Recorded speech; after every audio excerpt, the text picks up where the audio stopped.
Have you ever felt? Are you listening? Damn.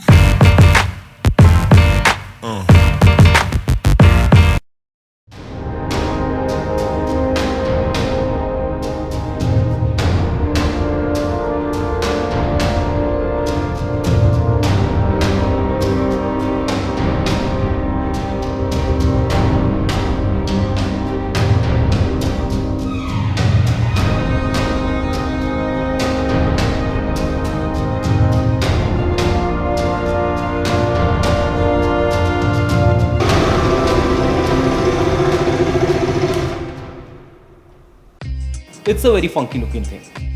But looks are subjective. I obviously like it. I made it. But this journey was not all clouds and roses. This bike is in no way even close to completion. But it has reached a point where I'm happy with the functionality of the bike. So I thought, because I'm being battered with all your questions, this is the time to show you what all has been done on the bike. So let's quickly cover up what all I had on this bike before this. So I had Himalayan front shocks with Thunderbird rims, but it was not as good as it should be, because you would think that those shocks are designed for this, those forks are designed for this, the front forks, but it was not like that. First of all, there's too much hard work for installation of the front assembly. After that, it looks bad, it's too hard, it doesn't work properly, it doesn't feel good, it's very shaky, there are a lot of problems. So the front assembly which I had earlier before this, the Himalayan one, I was not at all happy with that. Now for the rear, I ordered a Chinese shock for a dirt bike. Now I just looked at the length of the shock that I wanted and I ordered that, but turns out that it was way too hard for my usage, for what I wanted, so I had to get rid of that. Now that brings me to the rear shock that I am using right now. Upon researching, I found out that BMW GS310, the rear shock of that bike is the same height and the same dimension that I needed apparently, and obviously I had ridden it, so I knew how good it was. And the best part is that it's a direct fit. You don't need to do any modification, any alteration on your bike. Not even the bolts need to be different. So just go to BMW, pay 10,000 bucks, that's all it costs, 10,000 for the rear shock, pay 10,000 and collect your shock and just replace it, as simple as that. Now, there's a lot of changes in the front, but let's start with the forks.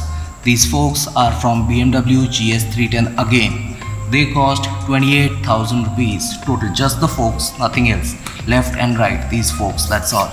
They cost 28,000 rupees. But the installation has terms and conditions applied. There's a lot of work gone into it. So basically, this is a direct fit for 2017 onwards, the new shape. As you can see, this Duke is the old shape. This is our 2015 Duke, and it is not exactly a direct fit on it.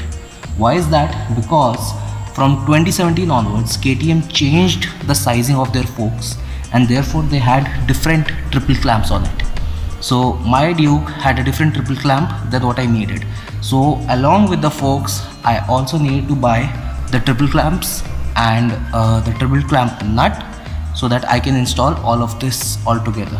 But since I went so far, I also ordered the new rims, because the new Duke 390 has a 320mm disc and the old one had a 300mm disc, and because the PCD was different, so I had to have the new rim for the new disc to be installed. So now I have a 17-inch Supermoto style setup with long travel suspension, again because Supermoto, and 320mm disc. So I have good braking and good fork travel, everything is sorted. You can directly use the KTM axle. All you have to do is take the thicker part of the axle and put it in the thinner part of the fork of BMW, and once you have done that, you just need to install the thicker part is on the other side. So after that, you just need to make a new spacer for this region, put it over here, get a washer, fit it in, because the thin part of this fork and the thick part of KTM is a direct installation. So just flip it, install it, put a spacer, tighten it, as simple as that. Your mechanic should understand if you tell him this way. If he doesn't, get a new mechanic. To wrap it all off, I ordered the headlight and the mudguard from a Chinese website, and the headlight and mudguard is for KTM EXE, and you need to order both of them together because they fit into each other. This thing, yeah, totally it costed me around 2700. Well, this was my Supermoto 390 build. Hope you guys enjoyed the video, and do leave a like if you did, and have fun building your own Supermoto 390 as well. There are a few more things coming and you guys will be updated. If you want to be more frequently updated, follow me on Instagram. Subscribe to know as soon as the video is dropped. Do leave a like if you like it, and I'll see you guys next time.